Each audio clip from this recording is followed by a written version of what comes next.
سلام، اینجا نظامنامه است. منم مهدی تجربه در خدمتتون هستم تا راجع به موضوعی صحبت کنم که توی ادوار مختلف در آزمون نظارت اجرایی معماری ازش سوال طرح شده، اما با بررسی صورت گرفته متوجه این موضوع شدیم که خیلی از بچه‌ها نمیتونن به این سوال جواب بدن و ازش میگذرن. اما بیشتر از این که به این فکر کنیم روش حل این سوال به چه صورته، بیایم ذهنمون رو معطوف کنیم به این که مفهوم این سوال و این متن رو متوجه بشیم. پس برای اینکه این موضوع برامون کامل جا بیفته ازتون میخوام چند دقیقه‌ای با من همراه باشید تا به صورت کاملا مفهومی و گام به گام این موضوع رو با همدیگه بررسی کنیم. اما برای اینکه این موضوع برامون کامل جا بیفته با حل یک تست این مسئله رو بررسی خواهیم کرد. سوال از آزمون دوره نظامنامه است و این رو با همدیگه میخونیم و حلش میکنیم. مقرر است طراحی ساختمانی مسکونی دارای 4 طبقه روی پیلوت و دارای 2 واحد در هر طبقه با توجه به مشخصات ارائه شده در پلان به سوالات 43 تا 47 پاسخ دهید. ما اما راجع به سوال 44 میخوایم صحبت کنیم. سوال 44 چه چیزی از ما میخواد؟ میگه به منظور بررسی تراز نوفه زمینه اتاق خواب ساختمان مذکور مقادیر زیر به دست آمده. در کدام فرکانس مقادیر بیش از حد مجاز است؟ جدولی رو به ما داده که یک ردیف فرکانس مشخص شده و ردیف دوم تراز نوفه زمینه در اون فرکانس هایی که بالا مشخص کرده. اما چرا این سوال رو طرح میکنه و هدف از طرح این سوال چیه؟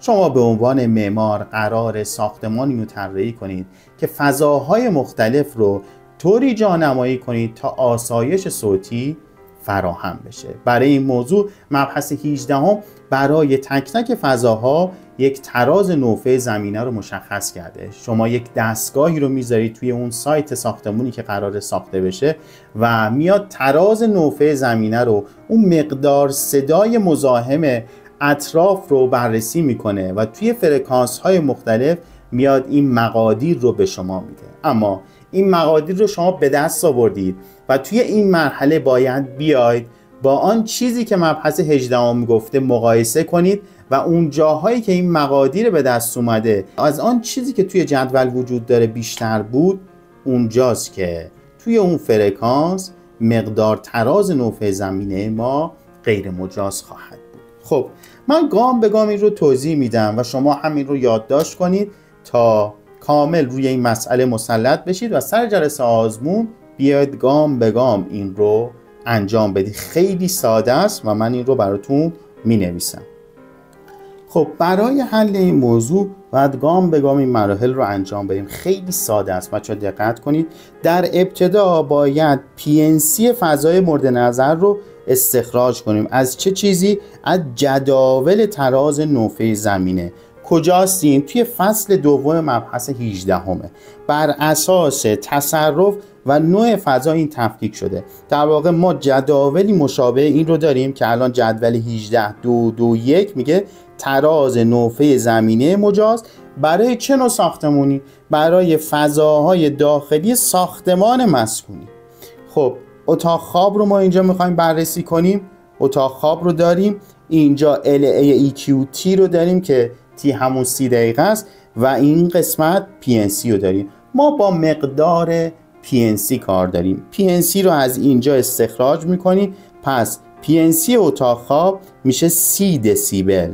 پس گام اول رو انجام دادیم. در گام دوم مراجعه میکنیم به جدول صفحه 13 و اون PNC که استخراج کردیم رو توی جدول مشخص میکنیم. این جدول صفحه 13 و PNC که ما استخراج کردیم 30 بود. خب در گام بعدی میایم چی کار میکنیم؟ در گام بعدی مقایسه مقادیر صورت سوال با جدول صفحه 13. صورت سوال توی فرکانس های مختلف این مقادیری که به دست اومده رو به ما داده. حالا این مقادیر رو ما میایم با این مقادیری که اینجا وجود داره مقایسه میکنیم. اون جاهایی که یا تو اون فرکانس هایی که این مقدار بیشتره متوجه میشیم که تراز نوفه زمینمون غیر مجاز و بیش از اندازه است. خب توی این قسمت بالا ما این فرکانس ها رو داریم. برای اینکه این برامون کامل جا بیفته و راحت تر بتونیم حلش کنیم، من این رو میارم بالا و کنار اون جدول قرار میدم. خب من این رو آوردم اینجا و دونه دونه این فرکانس ها رو بررسی میکنیم. در ابتدا ببین ما PNC C بودیم اینجا. در ابتدا فرکانس 125 رو بررسی میکنیم. همین رو میایم پایین و نگاه میکنیم مقدارش 46، اینجا 42 و کمتر از این مقدار مجازه، پس توی این فرکانس مجاز شناخته میشه. مورد بعدی که باید بررسی کنیم فرکانس 250. 250 اینجا 41 رو داریم و چیزی که به دست اومده 44 و غیر مجازه. مورد بعدی 500 که توی 500 ما 35 دسیبل رو داریم، اینجا 36 دسیبله، اینجا هم غیر مجازه. 1000 رو بررسی کنیم، تو 1000 30 دسیبل باید باشه حد اکثر، اما اینجا 32 دسیبله و این هم غیر مجازه. مورد بعدی که باید بررسی بشه 2000 که این مقداری که اینجا ما باید داشته باشیم 25 دسیبله، اما اینجا 28 دسیبله و این هم غیر مجازه. و مورد آخر 4000 رو بررسی میکنیم، باید حداقل 23 دسیبل باشه، اما اینجا مقدارش بیش از حد مجازه و 25 دسیبله.